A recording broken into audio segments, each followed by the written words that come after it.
Break के बाद एक बार फिर से सी न्यूज़ भारत में आप सभी का स्वागत है।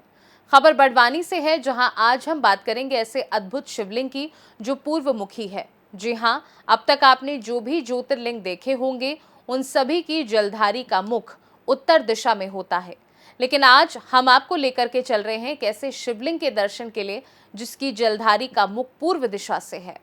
विश्व के ऐतिहासिक पटल पर यह एकमात्र ऐसा शिवलिंग है जो पूर्व दिशा की ओर स्थापित है।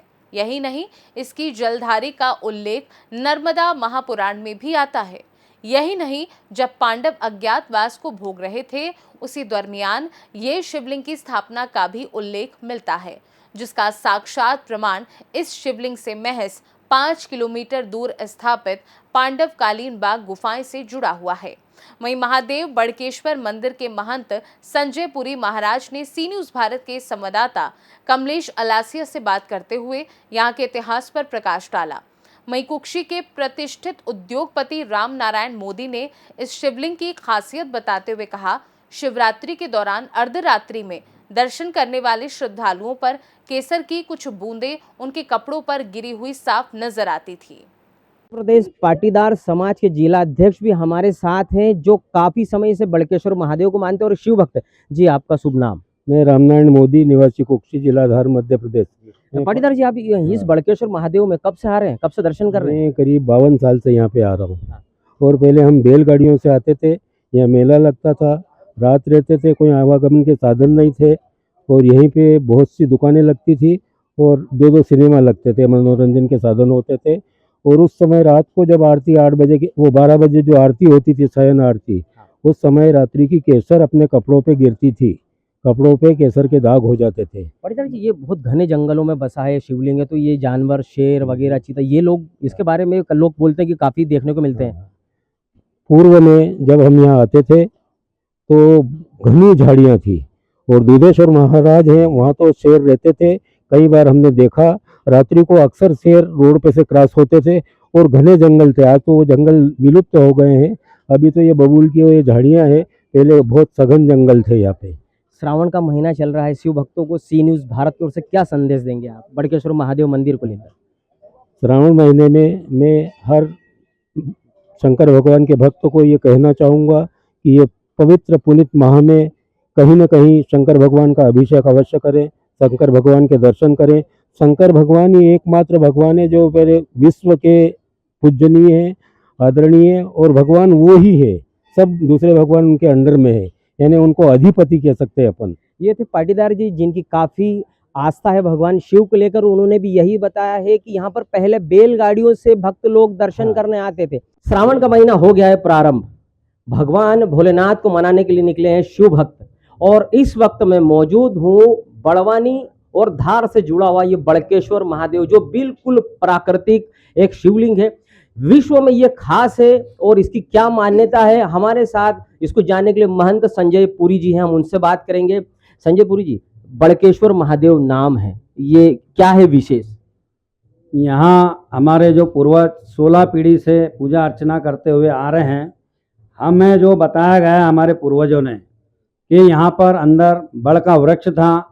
यह प्राकृतिक शिवलिंग है जो अविरल जलधारा से बना हुआ है, और पास ही सम्मुख एक और जो बड़ा शिवलिंग है, यह पांडव द्वारा स्थापित किया गया। यहाँ पर पांडव द्वारा अज्ञात काल में पूजा अर्चना करने आते थे वो लोग, और बाहर भी बड़ के बहुत सारे वृक्ष हैं। महाशिवरात्रि की रात्रि में 12 बजे की आरती के पश्चात हमारे पूर्वज, और अभी भी कुछ कुछ हम बूंदें देखते हैं जो केसर की वर्षा के रूप में प्रवाहित होती है। यहाँ ऊपर मधुमक्खी के बहुत सारे छत्ते हैं, जो उनका बंधन क्रिया की जाती है वह महाशिवरात्रि पे की जाती है। यह पूरे विश्व के अंदर शिवलिंग और माँ की जो जलाधारी है, यह पूर्वमुखी है, जो पूरे विश्व में प्रसिद्ध है। हमारे जो आदिवासी बाहुल्य क्षेत्र में इन प्रचलित और बड़केश्वर महादेव का जो पूजा अर्चना वगैरह सब की जाती है, और इन्हें यहाँ पर उनकी मान्यताएं भी बहुत ही जल्द पूर्ण होती है। आसपास के जितने भी हमारे वनवासी बंधु हैं, यहाँ पर काफ़ी अर्धरात्रि से ही आना चालू हो जाते हैं सावन महीने में, और पूजा अर्चना करवाते हैं। यहाँ पर मान मन्नता लेते हैं अपने बच्चों की, अपने परिवार की, किसी भी प्रकार की जो दुखद उन पर गुजरती है वह यहाँ पर आकर मान्यता लेते हैं। बच्चों के लिए भी काफ़ी मान्यताएं लेते हैं और उल्टे प्रकार का स्वस्तिक यहाँ पर दीवार पर बनाते हैं। संजय गुरु जी, मैंने सुना भी है कि ये उल्टे स्वस्तिक बनाए थे। कभी किसी दौर में मध्य प्रदेश की उप मुख्यमंत्री जमुना देवी ने भी यहाँ पर स्वस्तिक बनाया था, उसकी भी कोई मान्यता है? जी, वहाँ यहाँ पर भी उल्टा स्वस्तिक बनाया जाता है और अपनी मान ली जाती है। जो भी प्रकार की किसी की मान रहती है, किसी की समस्या रहती है, वह समस्या निदान के लिए वह उल्टा स्वस्तिक बनाता है। जब उनकी समस्याएं पूर्ण हो जाती है और उन्हें लाभ प्राप्त होता है तो वह स्वस्तिक पुनः उसे सीधा करने के लिए यहाँ पर आते हैं और जो भी मान लेते हैं, कोई बच्चे की लेता है, कोई क्या किसी भी प्रकार की लेता है, तो वह फल फ्रूट वगैरह आदि से लेता है और उसे तोलता है।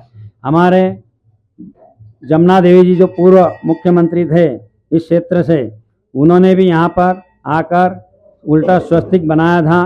तत्पश्चात 6 माह बाद ही उन्हें उप मुख्यमंत्री की कुर्सी प्राप्त हुई थी और काफ़ी यहाँ पर। अच्छा, मैं आपसे थोड़ा रोकता इसे, यहाँ पर एक दो शिवलिंग है। एक तो एक प्राकृतिक शिवलिंग जिसके बारे में अनोखी बात है जो पूर्वमुखी है, और एक जो बड़ा सा जो शिवलिंग है उसकी क्या मान्यता है?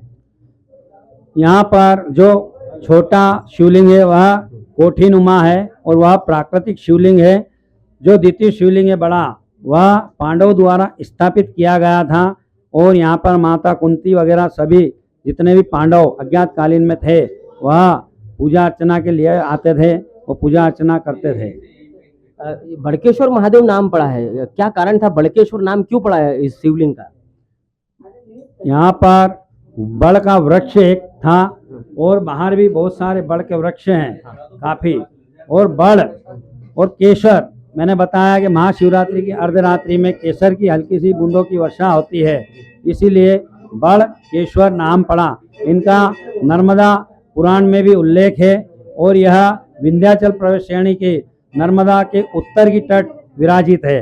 यहाँ काफ़ी श्रद्धालु शिव भक्त और बड़केश्वर महादेव पर दर्शन करने पधारते हैं और यहाँ पर किसी भी प्रकार की आज तक पूर्ण रूप से जंगल है, जंगल में कोई भी ऐसी दुर्घटना नहीं हुई।